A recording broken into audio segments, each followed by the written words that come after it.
Hello दोस्तों, आज हम बात करेंगे बॉडी में इन्फ्लेमेशन यानी सूजन के फायदे क्या हैं। अक्सर हम हमेशा कहते हैं कि इन्फ्लेमेशन बॉडी के लिए नुकसानदायक है। बहुत सारी बीमारियां, बीपी है, हार्ट अटैक है, लकवा है, किडनी का प्रॉब्लम है, लिवर का प्रॉब्लम, बहुत सारी बीमारियां इन्फ्लेमेशन से रिलेटेड होती है। लेकिन एक्चुअल में इन्फ्लेमेशन होता क्या है और होता क्यों है? क्या इसके कुछ फायदे भी हैं कि यह सिर्फ नुकसानदायक चीज़ है और बॉडी का इन्फ्लेमेशन को पूरा ही खत्म कर देने से फायदा होगा? इस एस्पेक्ट को आज बात करेंगे, क्योंकि इन्फ्लेमेशन एक्चुअल में तो फायदा वाली चीज़ है, लेकिन जब ये ज़्यादा होने लगता है और ज़रूरत से ज़्यादा होता है तब ये नुकसानदायक होता है, तब ये हमारी बॉडी को नेगेटिवली इम्पैक्ट करता है। ज़रूरत से ज़्यादा इन्फ्लेमेशन नुकसानदायक है, थोड़ी मात्रा में इन्फ्लेमेशन बॉडी के लिए फ़ायदेमंद है। तो फ़ायदा क्या करता है, इस एस्पेक्ट पर बात करेंगे ताकि ओवरऑल आपको इस बारे में अंडरस्टैंडिंग डेवलप हो पाए। टॉपिक पर जाने से पहले जो लोग हमारे चैनल पर नए हैं उन्हें रिक्वेस्ट करूँगा कि चैनल को सब्सक्राइब करें, वीडियोज़ को लाइक करें, शेयर करें, फॉलो करें, कमेंट करें, पूरा देखें। टॉपिक इंपॉर्टेंट है इसलिए इसे अंत तक देखिएगा। चलिए शुरू करते हैं इंपॉर्टेंट वीडियो।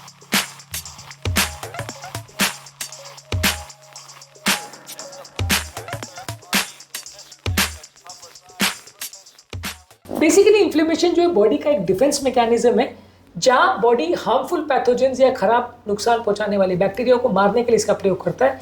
मान लीजिए अगर बॉडी में कोई कीटाणु या कोई बैक्टीरिया आया या कोई वायरस या कोई फंगस आता है, तो उसको नुकसान पहुंचाने के लिए, उस बैक्टीरिया, वायरस या फंगस को खत्म करने के लिए बॉडी इन्फ्लेमेशन का प्रयोग करती है, जिसके माध्यम से व्हाइट ब्लड सेल जो कि इन्फ्लेमेटरी सेल्स होते हैं वो वहां पे जाके उस नुकसान करने वाले कीटाणु पर हमला करते हैं, उसको मारते हैं।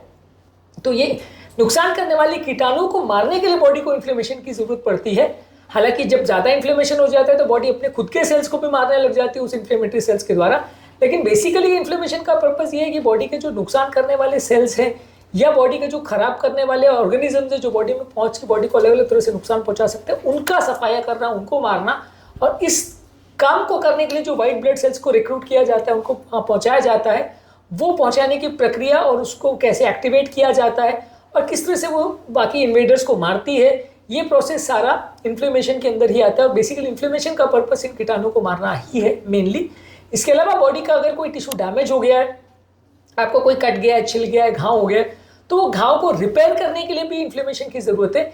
इन्फ्लेमेशन जब होता है तो बॉडी के रिपेयर करने वाले जो तत्व हैं, जो न्यूट्रिएंट्स हैं, जो ऑक्सीजन है और जो फाइबर्स हैं, जो उस घाव को भरने के लिए मदद करते हैं, जो फाइब्रोब्लास्ट हैं जो बेसिकली वहाँ पे सील बनाने का या स्कार टिश्यू बनाने का काम करते हैं, वो भी पहुंचाने का काम इन्फ्लेमेशन करती है। जब कभी आपको कोई चोट लग जाती है, कोई घाव हो जाता है, उसके आसपास इन्फ्लेमेशन डेवलप हो जाता है जो कि आपके उस घाव को भरने के लिए मदद करता है। जब इन्फ्लेमेशन ज्यादा होता है तो आपको दर्द होता है, उसको आप कम करना चाहते हो, लेकिन एक्चुअल में वो इन्फ्लेमेशन उस घाव को भरने के लिए ही भेजा गया है। यदि आप उसको पूरी तरह से सप्रेस कर दोगे, या मान लीजिए अगर कोई ऐसा मैकेनिज्म है बॉडी में जिसमें इन्फ्लेमेटरी रिस्पॉन्स पूरी तरह से खत्म हो जाता है, तो वो घाव नहीं भरेगा और वो पेशेंट को तकलीफ देता रहेगा। यही कारण है कि डायबिटिक लोगों में जहाँ पे वो एरिया का ब्लड सप्लाई कट जाता है, नसलियाँ ब्लॉक हो जाती हैं, या नर्व सप्लाई जो कि इन्फ्लेमेशन को मैनेज करती है वो डैमेज हो जाती है, तो वहाँ पे ये इन्फ्लेमेटरी रिस्पॉन्स नहीं होता, इसलिए घाव हफ्तों महीनों तक नहीं भरते और उसमें इन्फेक्शन पड़ जाता है। ये इन्फेक्शन से बचाने का और घाव को भरने का मेन काम इन्फ्लेमेशन का है। इसके अलावा वुंड या घाव जो है उसको हीलिंग करने का काम इस मामले में माइक्रोफेजेस जो है वो मदद करते हैं, और जो वहाँ पे खराब सेल्स के टुकड़े वगैरह हैं उसको क्लियर करने का काम करते हैं ताकि नए सेल्स वहाँ पे आ पाए और हीलिंग प्रमोट हो पाए। ये वुंड हीलिंग का मेनली पर्पस होता है इन्फ्लेमेशन का, यानी घाव का भरना इन्फ्लेमेशन के माध्यम से होगा। और ये घाव के भरने का जो हीलिंग का जो प्रोसेस है वो ट्रिगर करना ही इन्फ्लेमेशन का मेन पर्पस है। इन्फ्लेमेशन के माध्यम से बॉडी में जो सिग्नल्स आते हैं वो ब्लड सेल्स को एक्टिवेट करते हैं, जिसकी वजह से आपका घाव भरने का प्रोसेस चालू होता है। तो ये हीलिंग के प्रोसेस को मैनेज और मेंटेन करना, उसको चालू करना, उसको मैनेज करना, कंट्रोल करना, ये सारी चीजें इन्फ्लेमेशन के अंदर आती है। इसके अलावा अगर बॉडी में कोई ऐसा थ्रेट आ रहा है जो कि आपकी बॉडी को नुकसान पहुंचा सकता है लेकिन बॉडी उसको डिस्ट्रॉय नहीं कर पा रही है, तो उसको वॉल ऑफ करने का भी काम इन्फ्लेमेशन करती है। यानी उसके चारों ओर एक ऐसा टिश्यू बना दिया जाता है, स्कार एरिया बना दिया जाता है, ताकि वो एरिया पूरे शरीर को डैमेज नहीं करे और वो धीरे धीरे करके ठीक हो जाए। तो बेसिकली एक ऐसा चेन ऑफ इवेंट्स हो जाता है जिससे वो घाव भरने लगता है और वो जो खराब कर नुकसान पहुंचाने वाले तत्व वो ब्लड के या बाकी बॉडी के सेल्स के कांटेक्ट में नहीं आ पाते। इस फिनोमेना को वॉलिंग ऑफ इफेक्ट बोलते हैं। फॉर एग्जांपल अगर किसी को कोई चोट या इन्फेक्शन हो गया तो वहाँ पे पस बन जाता है, जिसकी वजह से वहाँ पे इम्यून सेल्स बहुत सारे आ जाते हैं और इतने ज़्यादा कॉन्सेंट्रेशन में रहते हैं कि वो इन्फेक्शन करने वाले तत्व को बाकी ब्लड और बाकी बॉडी के कॉन्टैक्ट में नहीं आने देते। तो बेसिकली वो तत्व जो पस है वो इन्फ्लेमेटरी सेल्स का कलेक्शन और बैक्टीरिया का कलेक्शन है, जो सारा मिलकर आपस में रिएक्शन कर रहा है। और ये बॉडी का एक डिफेंस मैकेनिज्म है बॉडी में इन्फेक्शन को फैलने से रोकने के लिए।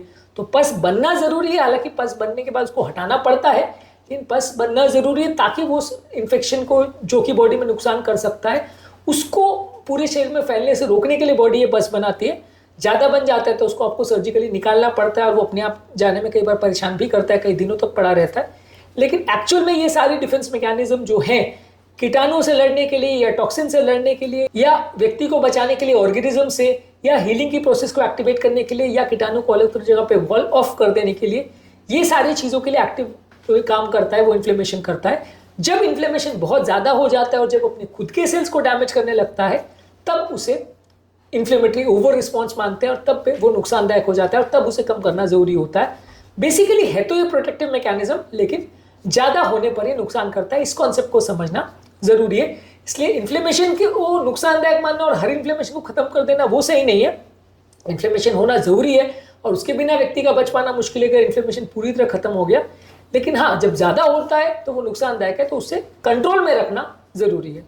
उम्मीद करूंगा कि आज के टॉपिक में कुछ नई बातें जानने को मिली होगी। इन्फ्लेमेशन बॉडी को अलग अलग कैसे डैमेज करता है, कौन कौन से इसके इंपॉर्टेंट हार्म्स है, क्या क्या इसके अलग अलग इश्यूज हैं, इस बारे को अलग अलग टॉपिक्स में हमने कवर किया। इनको जरूर चेकआउट करें।